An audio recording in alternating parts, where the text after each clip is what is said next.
Welcome to ATL Day Ones coming up today. The Braves still have a chance to show no brotherly love. And will the Hawks play chess and not checkers? And in For the Culture, all that brilliance coming from one family. Let's go, Day Ones fam. This is ATL Day Ones, part of Locked On Sports Atlanta. And it starts now.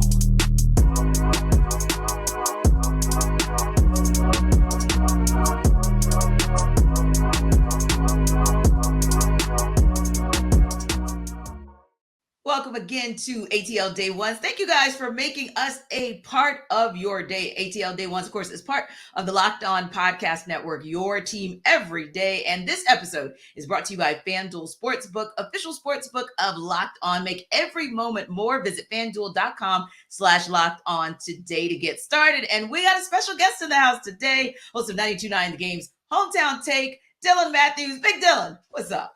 What's up, T? How we feeling? It's great to be here. I appreciate you and Jarvis letting me fill in and chop it up with y'all. So always good to be here. Yeah, good to hold down Jarvis's seat for a couple days. We appreciate you, especially on an episode like today. I know you want to dig right into what we're going to go into in our deep dive. We're going to talk all things Hawks and NBA draft. But first, let's make a pit stop up in the city of brotherly love. Of course, the Braves are still up there wrapping up their series with the Phillies. Now, it was supposed to be a 2-game series, but of course, weather came through last night. And so that game is pushed to September 11th. The series finale is today at 1:05. And it was a little bit of a switcheroo for Brian Snitker with the starting rotation as well. It was supposed to be A.J. Smith-Shawver. Now he's going to start tomorrow. And instead, we will get Bryce Elder today.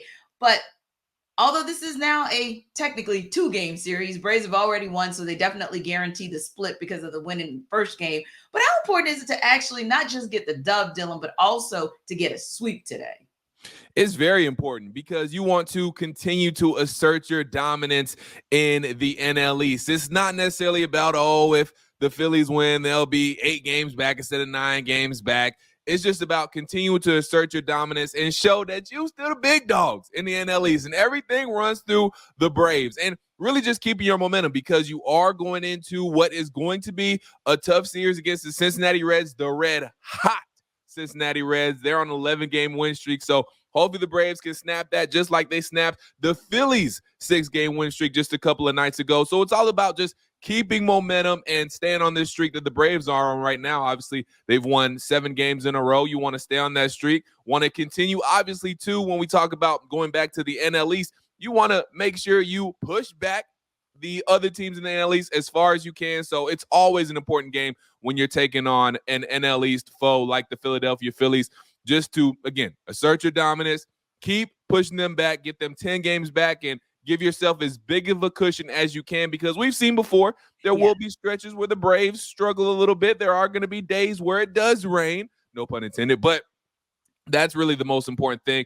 Continue your momentum, keep pushing the other teams back in the NL East, and hopefully you can have your own winning streak and snap another winning streak heading into the Red Series. And I was thinking the same thing, like with the Marlins just back 6 games, Phillies back 9 games, and of course, the Mets back 13 and a half. But you make an absolutely great point. This is the time when the Braves made their run last year, right? So you can never take any series for granted. You can never take any win for granted. As many wins as you can stack up in the division, that's always important. The other thing I was thinking about is this, Dylan. Every time you have a good start, for example, and especially a good start that leads to a W, like Bryce Elder giving 6 innings and giving up just 1 run his last outing, if you can get that from him again as well, every time you do something like that, that gives an opportunity, right, for there to be some pressure taken off the starting rotation. And that's what you love to see as well. And you have so many players. I mean, we could go down this entire lineup where literally everybody is on fire. And so you want to keep that momentum as well, right? Now that everybody's bat is just absolutely swinging, whether it is the long ball or just driving runs in with singles and doubles, this team is really clicking on all cylinders. So yeah, you absolutely want to see them get their 8th win in a row, if for no other reason, for those reasons I just mentioned. And like you said, it's always important to continue to assert your dominance over the division. Now, pregame, Brian Snitker, speaking of players kind of coming back or giving an opportunity for some rest, he said Sean Murphy felt better after running around Wednesday, right? But said they still wanted to wait until today to decide if Murphy will play in the series finale. We now know that it's in all likelihood, he'll get his return in Cincinnati.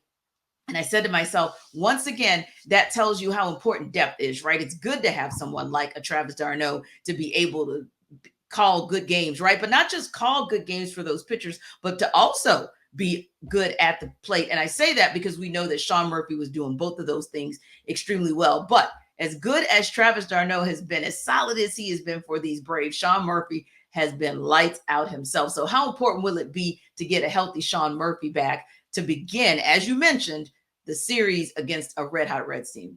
It's going to be really important because, like you just said, Sean Murphy has been, he's had hot streaks, but he's really just been consistent. That consistent dude, lunch pail guy, bringing the bat and obviously bringing the arm behind the plate and just being a solid force back there for the Atlanta Braves and just being one of those consistent guys like we've seen Ronald Acuna Jr. be and like we've seen other guys be throughout the season as well. So it's going to be really important to get him back. And then two, you also, when we talk about when in the beginning of the season, where we're talking about depth, and like you were just mentioning, depth-wise, having a guy and having two guys like Sean Murphy and Travis d'Arnaud take the pressure off each other. You know, the same thing goes for Travis d'Arnaud. Once Sean Murphy's out a little bit, you know, Travis d'Arnaud is going to have to pick up the slack catching, which is fine, but you don't want that to go on for too long. So after a while, Sean Murphy, them knees, he's going to start to feel them knees a little bit. And, you know, you want Sean Murphy to come back just so he can, you know, start to take that extra slack that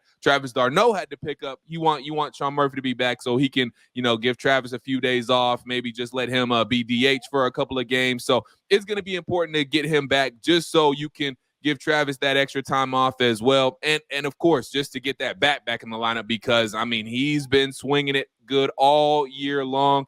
And we're going to need every single bat we can get against the Cincinnati Reds, who, again, like we mentioned, they're hot, and we want to stay hot as well. So having a guy like Sean Murphy back is going to be very important for the Atlanta Braves. Indeed. And he's a guy who, interestingly enough, he does extremely well on the road because he's got 20 RBI on the road. So yeah, if you're going up to Cincinnati, you want him to come back in at the perfect time. And also, if you're putting an AJ Smith-Shawver out there and a Jared Schuster out there, those young pitchers have gotten very comfortable with Sean Murphy calling games for them. So it's important for them to have that veteran presence who has guided them so far this season to be able to have some success on the mound. So yeah, it'll absolutely be a good thing to see him back. Speaking of good things, man, Athens, it's like UGA just has an embarrassment of riches, right? It's like every time we turn around, it's like one more thing, right? So I'll start with one of the pieces of good news that we heard on Wednesday, and it's a local product who's going to stay local. We got a D lineman out of Mays, Quintavius Johnson. He committed, according to UGAsports.com. He is a four-star lineman, looked at Clemson, looked at South Carolina, but ultimately decided that he was going to stay right here local. And speaking of staying local or coming local, in the case of Dylan Raiola, he announced that he is actually headed to Georgia for his senior season. He's going to be up at Buford High School. And I thought, wow, this just a month ago, this conversation was totally different. Right? This is a guy who committed to Ohio State back in December, only to decommit last month and then make his commitment to Georgia, and has been very vocal and very upfront about recruiting 4- and 5-star players to come and join him in that class, right? That upcoming class. And so once again, he of course is one of those top 13 recruits from the ESPN 300. But what I thought was interesting is the mindset, Dylan. This is the type of mindset that you read about with Arch Manning. Now we're starting to learn more about Dylan Raiola. And I think to myself, as exciting as that must be for everybody who's ever gone to Buford High School. And of course you went to high school locally here. So I'm sure you were like, dang, so he can't can't roll up on my alma mater. Right. But yeah, those folks up in Buford are having an absolute field day. But I think they are in Athens as well, because the biggest advantage I see is the recruitment piece. And here's where I tie it in. On the flip side for the Dogs, they've had some challenges this last month as far as PR goes, and all of the issues that have come out, the AJC report about some dangerous and reckless driving that's gone on, where people are starting to question, like, is this a place that you want to send your kids? Is this going to be a knock on Kirby Smart's program? Is he going to start to see a hit taken by the program down the road for recruiting? I think that when you get a local guy like Quintavius Johnson, And when you get a guy like Dylan Raiola to say, not only am I committing to Georgia, but I'm actually moving there because I want to be closer to the program and I want to be able to recruit from this hotbed in Georgia. I think that's the kind of advantage that it gives you when a guy like Dylan Raiola says, hey, I'm going to transfer to school here and I'll see you in 2024. Most definitely. I mean, first of all, that Raising Cane's, he must have got that first time up in Athens. It must have hit different for him. I guess they ain't got. I keep telling people, Dylan, they don't want to listen. they sleep on it. But no, in all seriousness, this is huge. Not obviously for Buford for a multitude of reasons. The richer get richer there as well. But for Georgia, now they can have who is the number one player in the class of 2024. They can have him on campus a little bit more. He can go to more games. I mean, he's just going to be able to be engulfed and involved in that program in a way he just wasn't going to be able to do if he stayed. I believe his family was in Texas because I think his sister plays softball at TCU, if I'm not mistaken. But the point being, he's just going to be way more involved, and he's also going to get an extra leg up when you talk about, maybe getting to see a couple of practices, maybe getting to, just get the playbook earlier, just be involved with that team, and he'll just have a leg up. So when he actually does get on campus full time, he's going to, instead of feeling maybe he's playing a little bit of catch up, he's going to be like, oh, I've already been around this. I know this. I'm already here. So it's just huge for Georgia and for Dylan as well, because now maybe instead of having to, be questions about, whether or not he's going to be the starter outright, which he probably was going to be anyway. But now, I mean, there's probably going to be no questions. Just as soon as he gets on campus, he's going to be ready to go. He's going to be ready to rock because of the early steps he's already taken being here in Georgia, being close to the program, being in Athens. So it's just huge for both parties. Oh, I like the sound of that too. And I was thinking the same thing, like, man, not that the depth chart had already changed a little bit and not that the transfer portal wasn't opening up, but man, when you put your stamp on it like Dylan Raiola did with that announcement, if you will, yesterday, that speaks absolute volumes. And to your point as well, when you are that close to Athens, if you just want to take a weekend trip just to kind of see how things go, you can do that. Or if you end up graduating early and you have early enrollment, it's that much easier for you to just get acclimated and matriculate into that program. Now, speaking of ease of getting into a program and a program that has a philosophy and a culture that we all understand, that would be the Dawgs. But on the other side, we're going to talk a little bit about a team where, Dylan, they say they want to build culture. They say that they want to do some big things, but we shall see. We gonna see. And this portion of the show, of course, is brought to you by FanDuel. Now, baseball season is in full swing, and there's no better place to get in on the action than FanDuel, America's #1 sportsbook, because right now, new customers get a no-sweat first bet up to $1,000. And who couldn't use a G right about now? That's up to $1,000 back in bonus bets if your first bet doesn't win. Just go to FanDuel.com/locked-on to join today. So, of course, there are going to be some people who are betting that the Braves will get their 8th win in a row today. Want to find out what that gets you, what that nets you? Go to FanDuel.com/locked-on. Also, the Hawks are picking at number 15 and number 46, allegedly, with your over-under of whether or not they'll pick at 15, if they are going to trade up, trade down, or trade away their draft capital. There might be a little something for you at FanDuel.com/locked-on as well. So don't miss your chance to snag a no sweat first bet up to $1,000 when you join FanDuel today. Just go to FanDuel.com/locked-on to sign up. Now, FanDuel is the official partner of Major League Baseball, but like we said, it's not just about baseball. You might find a little something there as well, because we know we got a local product in Scoot Henderson that we're going to be watching the board for as well. So the over-under on whether or not he's going to be 2 or 3, or you know what? There are some reports out right now that are saying, shockingly, he might go number 1. Like, we know that the odds are probably not in favor of that, but if you want to bet it, you know where to go, FanDuel.com. Now, Dylan, this is where it gets exciting. I'm ready for the excitement. Oh, yeah, this is where it gets exciting, because everybody should know Dylan and I are serious hoop heads, right? So I was so excited to know that he was going to be co-hosting and guest hosting, not just today, pre-draft, but tomorrow, so we can have draft reaction. Right? Yes. Yeah, because I mean, at this point, Dylan, we have seen mock drafts ad nauseum, right? But one thing that I've seen for the most part that's been consistent is that if the Hawks do go at 15, they're likely to take the combo guard, Casey Wallace, out of Kentucky, right? This is a guy who can play the 1, he can play the 2, 6'2", so we've got some good span there, 195, if you will, almost 12 points averaging a game, 4 assists, almost 4 rebounds. So we got a two-way player there potentially. And the buzz has been building also, however, about the center out of Duke, Derek Lively II. 7'1". So you got yourself a 7-footer, 230 pounds, 5 points, 5 rebounds, just a season at Duke. But I thought this was interesting and wanted to get your take on it as well. Here's what Landry Fields had to say about whether or not the Hawks actually have a need for the team to add depth, and if that's the most important part of the decision on who they pick, or if chasing the East contenders dictates that pick, if they actually pick at 15 at all.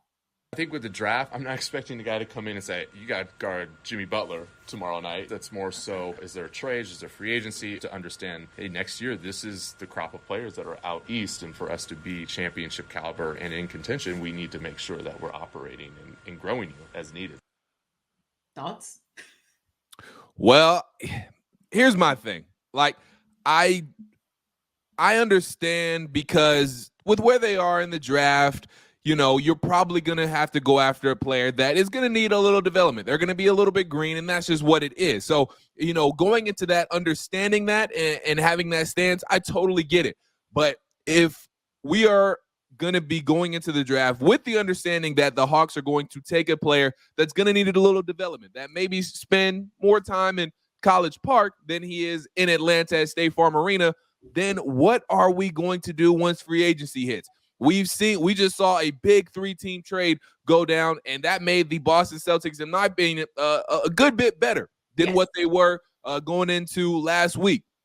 What are the Hawks going to do? Moves are starting to be made by these other teams. What are the Hawks going to do to get better? Because we've seen it. I don't think they can just stand pat and expect to be a team that can make it to the Eastern Conference Finals. Heck, they may not be able to even make it out of the first round. We'll see. But what are the Hawks going to do? What are they going to do to respond? Because, okay, if we're in the business of winning, and again, we've heard Tony Ressler talk about, you know, not wanting to go into the luxury tax unless it makes sense. Well, you're going to be in the luxury tax no matter what. You unless you do some serious offloading of a salary cap, you're going to be in the luxury tax regardless. So you might as well stick your foot all the way in it and just go after it. So what moves are going to be made to make the Atlanta Hawks better? And, you know, time's not running out, but it's just starting to wonder, like, okay, chips are starting to fall. I don't know if Landry's waiting on certain chips to fall in free agency. I don't know if he's waiting until after the draft to see exactly where they're going to stand and how the draft is going to pan out. But it just makes you think, okay, like we're seeing moves being made pre-draft. Like, what are the Hawks cooking up here? What are they thinking? It just makes you wonder as a Hawks fan, okay, what are the Hawks moves? Because they certainly can't stand pat, right? Like, it just leaves us wondering, like, what's going on?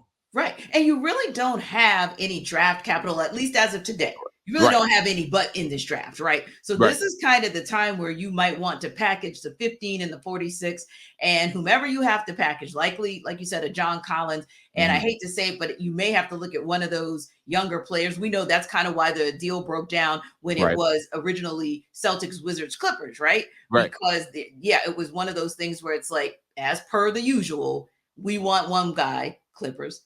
Celtics, we don't want to give that guy up. So then you bring the Grizzlies and they're like, okay, we'll take Marcus Smart. Tyus Jones, you can go to the Wizards. But I wanted to go back to the Kristaps Porzingis because that was really my hope that the Hawks would go after him and actually be able to acquire him, right? But you make a great point. 2 seasons ago, the Hawks stood pat, right? And everybody was up in arms because of what it resulted in, which was basically play-in round. And then the Heat ceremoniously get you out of there in what felt like a sweep, although it was 5 games. Fast forward and they say, okay, lesson learned. We'll go out and we will get a guy like DeJounte Murray right there, borderline superstar, definitely all-star, right? So you're thinking, okay, we're good to go. However, it may actually be the case that, and take away that many people think, 3 first-round draft picks, they gave up too much. Okay, fine. Take that away. But DeJounte Murray was still, to me, a good pick. And I believe if they can just hang tight with him one more year, Quinn Snyder will make that backcourt something to be reckoned with because we've seen him take players from good to great, from great to elite before, right? But here's my thing. look at the move that the Celtics made.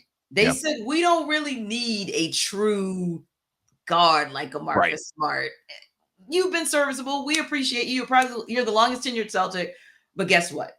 We need somebody on the inside to be able to have an impact that we just did not see. We need a big, somebody who's going to be able to shoot on the wing, like they've been able to get some productivity from Al Horford in that space. We need someone who's not afraid to go out and defend.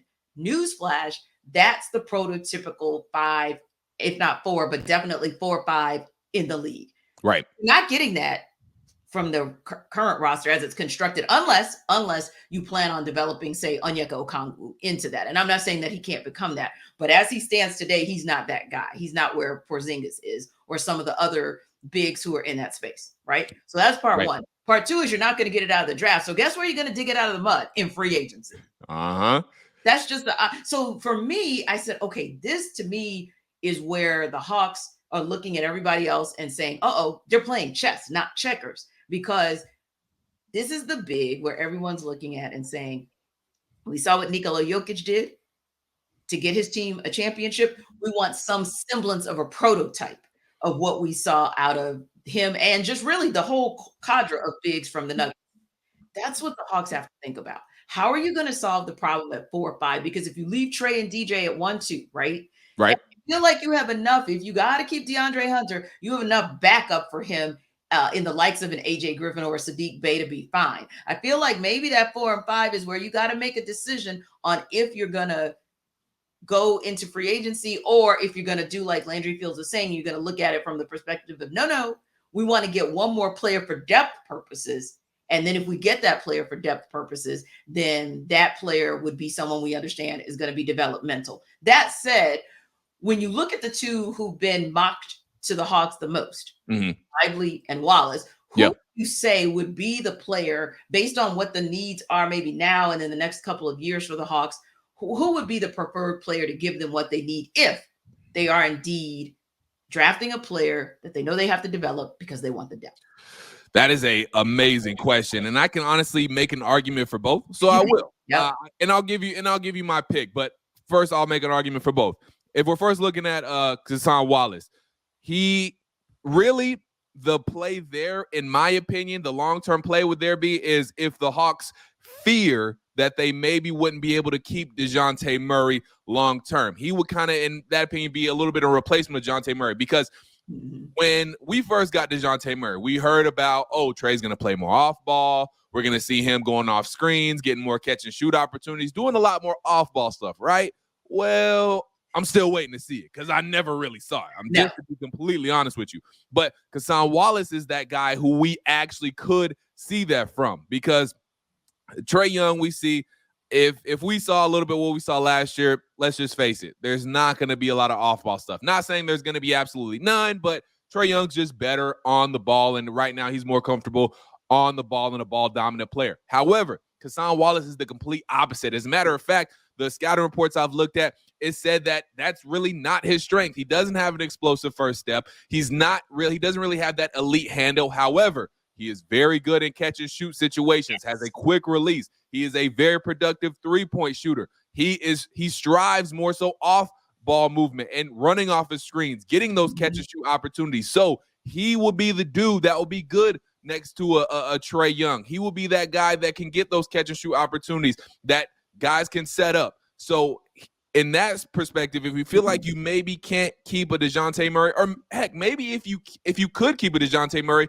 and Cason Wallace was more of a bench player and maybe he turns into more of a what Bogey is. I'm not saying that we'll get rid of Bogey, but you can never have too many 3-and-D players and talk about defense. Yes, I've seen in multiple scouting reports that Cason Wallace is the best on-ball defender in this draft. So you're getting a good defensive player, which we all know the Hawks need defense. Yeah.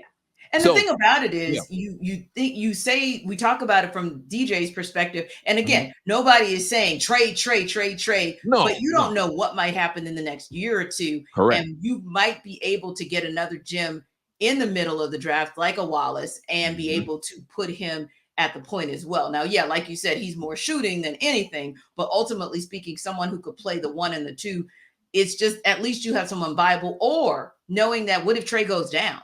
right? What if there's an injury? Right. So you have those that opportunity, I think, where he would be advantageous as well. And when you want to sub out at the end of a first quarter, beginning of a second quarter, you don't have to rush Trae Young back in. You have someone who you can potentially put in and get some quality minutes out of. So I like that. But I know you said that Lively as well is somebody who you could make the case for. Yeah, Lively, again, 7'1", 230. That speaks for itself. Yeah, 7'1". Stop right there. Exactly. Wingspan. A true rim protector, 7'8" wingspan. I mean, dude is just big. And look, he's very raw, very green. But at the end of his season at Duke, he started to come on a little bit more, started to play a lot better. So you saw the potential there. He looked like he's more so on the ascension when you talk about his skill set and what he can do and what he's capable of. So I mean, look, and I'm not saying, again, I'm not looking into the future too much, but we don't necessarily know how much longer Clint Capella is going to be around. We don't know the future of Clint Capella. Not saying he's going anywhere in the next year or 2 or 3. We're not sure of the plan there. But if there is a post Clint Capella plan, Derek Lively seems like he could be the answer. Because look, to me, I think Onyeka Okongwu is better suited at the 4. Obviously, he can play the 5 because of his versatility on defense, but I think he would be better suited at a 4. And now we've seen that he's developed a little bit of a jump shot. Heck, he hit 2 threes last year? He hit a couple threes. He hit a couple of threes. So you can see the game developing on Onyeka Okongwu. He's starting to stretch out. So I'm not saying he's going to be the ultimate stretch 4, but you see that ability is there. So that's something the Hawks can tap into. So the theory could be, you draft a guy like Derek Lively. You have Clint Capella around for a couple of more seasons while Lively is developing. When Lively's ready, maybe there's a situation where you can move Onyeka Okongwu to the 4. You throw a Derek Lively into that center spot when Onyeka Okongwu is more comfortable, maybe spacing the floor a little bit more than what he is now. And we know with Onyeka Okongwu, he's good at guarding on the perimeter. We've seen him guard the likes of Giannis and guys like that. So he's okay guarding people out of – I mean, heck, we've seen Onyeka Okongwu guard guards at time and hold his own. So we know he has that skill set. So if you are going to move on from Clint Capella in a few years, you bring in Lively once he's ready. You have Onyeka Okongwu move out to the 4. I think that could be a future cornerstone right there for the Atlanta Hawks, and that could be a future front court for the Atlanta Hawks and 2 guys in the post that could be a good a match together. And you talk about that opportunity there in a couple years. I don't even think it's going to be a couple years for CC. And that's not so much that I think that he needs to be gone, but his body. I don't know if his body's going to hold up because, CC's kind of getting up there. So that could make the case for Lively. And I don't know if there's as much of a logjam, maybe, in that 5 space with the Hawks, at least as it stands right now, versus say a little bit of a logjam kind of between 3 and 4. So it'll be interesting to see what happens tonight. You guys know where to come back tomorrow and we can debrief on all of it. But in the meantime, everydayers, you can also let us know what your thoughts are, because you can check us out on YouTube like you do each and every day. We appreciate you. And let us know, do you think that Landry Fields is keeping it 100 when he says that they're likely to stay at number 15? And nobody's even talking about what they're going to do at number 46, right? But it's probably going to be a package deal. Do you believe that? You think that maybe they're not talking 46 because they're preparing to package a deal so that they can get themselves a veteran, maybe get their own version of a big 3 and really contend now that the East has something to say up top in Boston. But anyway, check us out, everydayers, on YouTube. And of course, download us wherever you get your podcasts.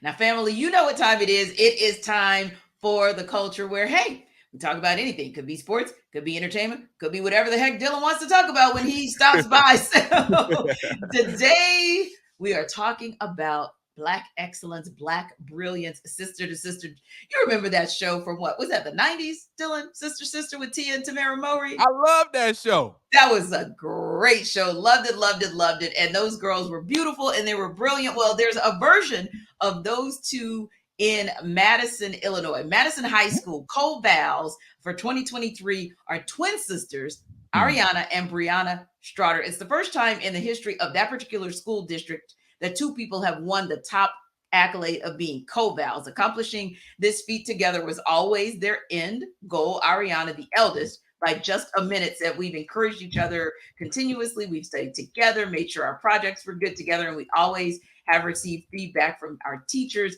And of course, they are going to school at Southern Illinois University on an absolute full ride. Dylan, how cool is that? Man, that is so cool. Like it's one thing to have a sibling, you know, that y'all are close, but to be able to do what they're doing and doing it together and experiencing all these things together and to be recognized together. I mean, that's just so cool. Like, first of all, we love it. We love to see Black excellence. We love to see Black people get their shine on. So it's an amazing feat. And would you say, was that the first time in history that's ever happened? In that district, yeah. First time ever you had co-vals. That is great. So, you know, for one person who was just trying to, you know, get by, like I was cool, like I got the job done, but for them to achieve what they achieved, and that's cool. And they're going to continue on going to the same school together. I mean, the sky is the limit for those two. So I'm just so happy for them, and, you know, keep on thriving, keep on doing what you do. Yeah, I think that is absolutely tremendous. And then to think that they're twins, like, right. I mean, and it's one of those things where it's kind of interesting because it takes me back to like high school and college and how people were vying for it. Like, I can remember this one girl, like she was obsessed with being the valedictorian, right? Yeah. And this one guy who was just smooth, laid back, you know, everything just came easy to him. He ended up being the valedictorian, but there was like this battle back and forth, and neither one, well, more her than him, right? She wanted to be just the outright ballot. He was like, I mean, whatever, we could be co-ballot. Whatever. If I'm valedictorian, I'm valedictorian. Yeah, like it was, you know, but it's funny because I thought about this and I'm like, dang, like how amazing for two young people to be able to handle that kind of pressure and just block out that outside noise and just say, let's do this. And their grandfather told the local news station, like, yeah, I mean, they were just normal, everyday kids. And then they started kind of sensing, hey, we can do something special here. So they just got at it and made it happen. And I love the fact that they're co-vals because, of course, me and my thought, because I have two nephews, you know them. That's why we call him Big Dylan, because my nephew's Little Dylan. So they're a year apart. But I'm like, dang, like how much pressure would that be if like one of them ended up being the valedictorian? Like, does the other one feel like unbelievable pressure to be like I got as well? Right. Yeah. Like, and I wonder, like, too, if there was, because, you know, siblings are siblings, and really any relatives, you know, there's that natural competitiveness there sometimes. So I wonder if at any time, you know, was anyone thinking about gatekeeping, like, nah, you figure out the answer yourself. I don't know if I want to help you with your homework today. How much collaboration and how much competition was it? Exactly. Like, were they always collaborating on tests and studying, or was like, no, like I want to see what you do on your own. You know, I know we are both up there for valedictorian, but I'm sure they helped each other nonstop. And they you know, joined hands and came together to be co-val. So now that's really cool for those two to do that. So I love to see it. I do too. It is so exciting. And what else will be exciting is if the Braves can get this win in Philly and they can take a nice little 8-game winning streak up to Cincinnati. We'll debrief on it tomorrow. Also, we'll debrief not just on the Hawks draft. We got our eye on our local product, Scoot Henderson, Scoot Henderson. And we're really going to download on anything that might happen because you know what? It might not be that we're just talking draft. We might be talking some big time trades. We'd love to talk about that. And of course, we'll bring you For the Culture again. So don't forget, everydayers, stop by like you do each and every day on YouTube. Drop your comments and let us know your thoughts on the show. We appreciate you as always. And don't forget to download us wherever you download your podcast. So for my guy, Dylan, we appreciate you stopping by and come check us out tomorrow.